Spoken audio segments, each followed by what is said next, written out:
I'm just a regular guy, flesh and blood, but I love soaking in volcanic lava. The scorching magma? Best massage I've ever had. The blazing flames honestly just put me in a great mood. And getting struck by lightning? That actually feels kind of refreshing. See, we live in a high combat era where your chi blood level determines your fate, while everyone else is grinding with spirit energy and pills to build their chi blood. I suddenly awakened a stellar-class nuclear fusion system inside me.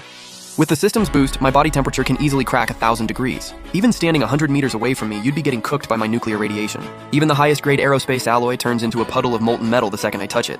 But this seemingly overpowered system, it brought me nothing but unexpected disaster. Right now, I'd been secretly brought to a special interrogation room 30 meters underground. The walls here weren't just half a meter thick. They were packed with soundproof, energy-absorbing material. Not even the buzz of a fly could escape this place. The sealed space combined with the intense heat radiating off my body turned the whole room into a steam cooker. The agent assigned to interrogate me went by the code name Cold-Face King. He slammed his fist on the table, trying to dominate me with sheer presence. Who sent you? What organization are you with? You've been undercover at that school for 3 years. What's the goal? But the moment his hand hit the table, the solid alloy surface dented like clay. A faint handprint pressed right in. The thing had literally been baked soft by the heat coming off me. Cold-Face King kept his poker face, but inside, he was absolutely losing it. What the hell kind of body is this? Is this dude a walking blast furnace? Cold-Face King's throat was bone dry, parched like crazy. He noticed my cracked lips too, and the way I was eyeing the water jug sitting right next to him.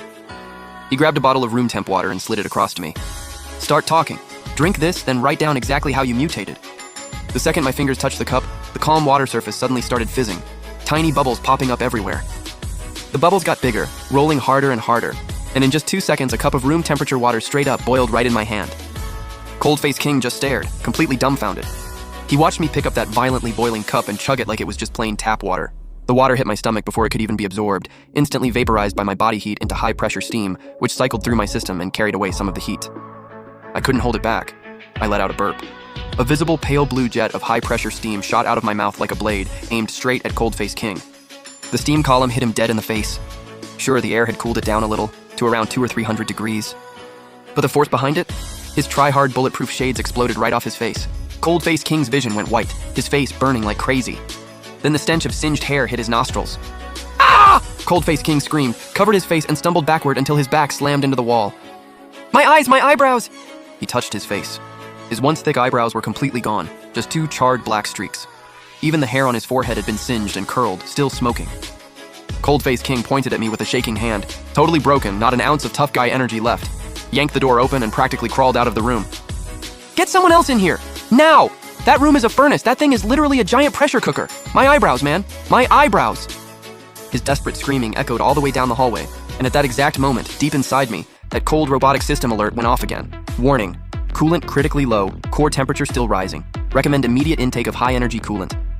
After Cold-Face King bolted out looking like a total burnt mess, the higher-ups decided to move me to a deep-level lab normally used to study high-tier mutant beasts. I sat in a specially built lead-lined room, while the blast-proof glass observation room across from me was packed with experts and officers in full heavy-duty hazmat gear. The looks on their faces, like they were watching some kind of prehistoric ritual. Everyone ready? Begin feeding. With that order, the alloy hatch in the corner of the room slowly creaked open. A thick robotic arm carefully extended in, gripping a small lead-lined box at its end. The box opened. Inside sat a rock no bigger than an egg, giving off an eerie green glow. It was a high-concentration raw uraninite ore, radiation off the charts. Get within 3 meters as a normal person, and you'd already be showing acute radiation sickness. But to me, this thing looked and smelled exactly like a premium piece of dark chocolate. I swallowed hard. That craving, coming straight from deep in my DNA, from the mutation core burning in my chest, had my eyes practically glowing green. All right, don't mind if I do. I rubbed my hands together and gave the crowd outside the glass an awkward little look. First time eating a rock in public, after all. A little embarrassing, sure, but mostly I was just starving. Under the horrified stares of every expert in that room, I opened my mouth and bit right into it. Zero hesitation. The crisp crunch echoed through the entire observation room via their high-sensitivity recording equipment. Not bad, a little gritty, gets stuck in your teeth. But that rich, heavy metal flavor, pure, authentic uranium-235, kind of like pop rocks going off on your tongue. In the observation room, the researcher in charge of logging data wrote down, with trembling hands, what might be the most historic entry ever recorded.